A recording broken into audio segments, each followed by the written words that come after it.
Hello everyone, welcome back to muscle जरा। आज हम लोग बात करेंगे इंजरीज़ और डिजीज़ के बारे में, राइट। Disease vs injuries. एक एथलीट का मेरे पास मैसेज आता है मेरे इंस्टाग्राम अकाउंट पे कि सर मुझे शोल्डर में इंजरी हो गई है, अब I am unable to continue my workout. मैं अपनी एक्सरसाइज कंटिन्यू कर पा रहा हूँ और बहुत प्रॉब्लम्स हो रही हैं।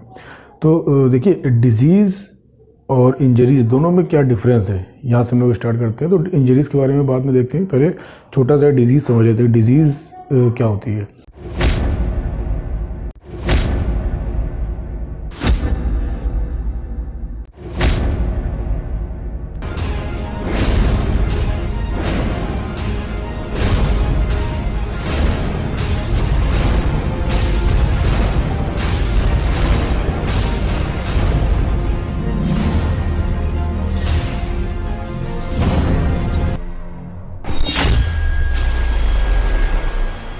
तो इंजरीज़ के बारे में बाद में देखते हैं, पहले छोटा सा डिजीज़ समझ लेते हैं। डिजीज़ क्या होती है। देखिए, there are many types of disease. Disease का जिम से कोई लेना देना नहीं है, राइट। डिजीज़ आपको बहुत तरह की हो सकती है, लाइक शुगर, बीपी, आपको हार्ट की प्रॉब्लम हो सकती है, आपका कोलेस्ट्रॉल बढ़ा हुआ हो सकता है, LDL, HDL and all. So they are many kind of disease. अब हम ये देखेंगे कि क्या जिम से इसका कोई लेना देना है। देखिए, डिजीज़ आपको जिम में नहीं होती, डिजीज़ आपको ऑलरेडी हो सकती है या आपको किसी और आपको जिम के बाहर होती है, राइट। जबकि इंजरीज जो होती है वो आपको जिम के अंदर होती हैं। ठीक है, दिस इज़ वेरी सिंपल।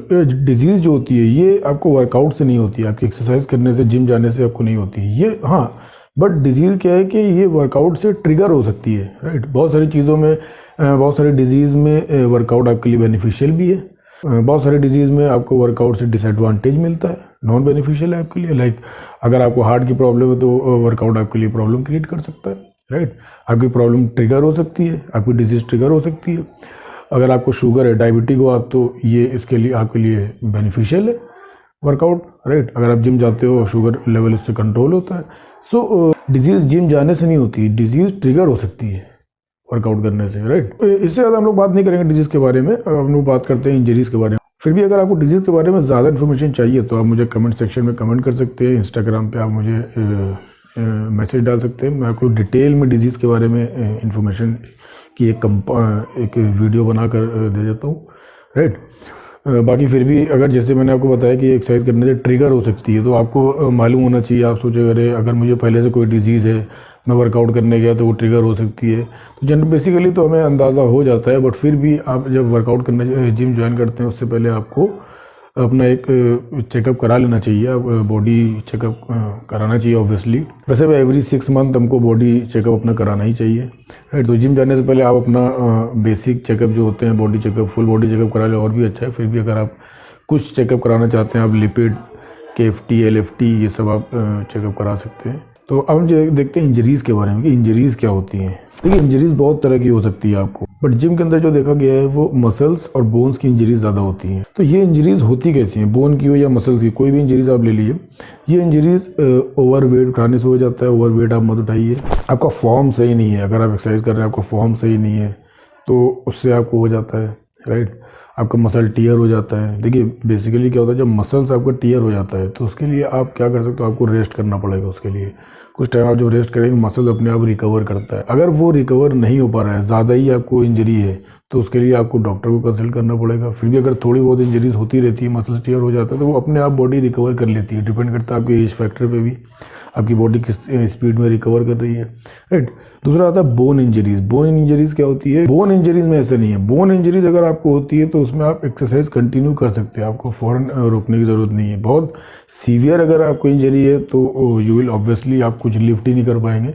तो अगर आपको थोड़ी बहुत बोन की इंजरी है तो आप उसको एक्सरसाइज कंटिन्यू कर सकते हैं, लेकिन आप हैवी वेट नहीं उठा सकते उसको। आप धीरे धीरे आपकी बोन की इंजरी, फॉर एग्जांपल जो मैंने आपको बताया बिगनिंग में कि बोन इंजरीज को मैं आपको इस तरह से एक्सप्लेन कर देता हूँ। ये मैं आपको एग्जांपल समझा देता हूँ। जैसे मैंने आपको बताया बिगनिंग में कि मेरे पास एक मैसेज आया था इंस्टाग्राम पे एक बंदे का, उसको शोल्डर की डिजीज़, जिसे वो कॉल कर रहा था कि मुझे डिजीज़ हो गई है शोल्डर की। एक्चुअली वो डिजीज़ नहीं थी, वो इंजरी थी। और डिजीज़ और इंजरीज में मैंने आपको डिफरेंस बता दिया। तो क्या हुआ, वो जब उसने हैवी लिफ्ट किया या कोई फॉर्म उसका मिस्टेक हो गया, किस तरह से उसको इंजरी हुई, ये इसका कोई सर्टेन आइडेंटिफिकेशन नहीं है। ओवरवेट भी हो सकता है, इनकरेक्शन इन फॉर्म भी हो सकता है, मतलब फॉर्म उसका सही नहीं था, इस वजह से भी हो सकता है। तो वो क्या हुआ कि उसका जो सॉकेट है, ये हमारी जो ह्यूमरस बोन होती है शोल्डर में, जो हमारी ह्यूमरस बोन जाती है, ये शोल्डर में जाके ऐसे एक सॉकेट है, रोटरी कव जिसको बोलते हैं, उसमें जाके ये अटैच हो जाती है, राइट। इस तरह से शोल्डर घूमता है, ठीक है। अब उसको क्या होता है कि ये जो घूमता है, जब ओवर वेट हो जाता है या गलत फॉर्म होता है, तो फिर थोड़ा सा ये इस तरह से इसको, ये जो कॉर्नर है इसका, ये इसको थोड़ा सा ये बेंड हो जाता है, या अंदर बेंड हो जाएगा या फिर थोड़ा सा बाहर हो जाएगा, कुछ इसमें डिसबैलेंस हो जाता है, राइट, वो जो रोटरी कफ है। अब वही जब आपका सॉकेट जब घूमता है, जब आप हाथ को रोटेट करते हैं, तो फिर वो उसमें प्रॉब्लम क्रिएट करता है, वही पेन आपको महसूस होता है जिसको आप डिजीज़ या इंजरीज़ का नाम देते हैं। एक्चुअली वो इंजरी होती है। वो जो इंजर्ड हो गया है आपका कफ, तो उसको रिकवर करने के लिए आपको वर्कआउट करना पड़ेगा। उसकी कुछ बेसिक एक्सरसाइजेज हैं जो कि आप बेसिक एक्सरसाइज करेंगे तो उससे आपको जल्दी रिकवरी हो जाएगी, उससे आपका वो सॉकेट फ्री होगा और वो अगर बेंड हुआ है तो वो ओके हो जाएगा। वो धीरे धीरे थोड़ा सा उसमें टाइम लगता है, बट आपको हैवी वेट नहीं करना है, राइट। आपको वेट बहुत ज़्यादा लोड नहीं उठाना है। वो वर्कआउट आप कर सकते हो, कंटिन्यू कर सकते हो, उसमें कोई प्रॉब्लम नहीं होगी, बट आपको हैवी वेट नहीं उठाना है, राइट। तो आई होप मैंने आपको इंजरीज़ और डिजीज़ के बारे में पूरी डिटेल बता दिया। फिर भी अगर कुछ आपको रह गया है, आपको ऐसा लगता है कि आपको इन्फॉर्मेशन चाहिए, तो आप मुझे कमेंट सेक्शन में कमेंट कर दीजिए, या फिर आप मुझे इंस्टाग्राम पे आप मुझे मैसेज कर सकते हैं। मैं आपको कंप्लीट इन्फॉर्मेशन अगेन, अगर कुछ कमी रहेगी तो मैं आपको लाने की पूरी कोशिश करता हूँ। Thank you.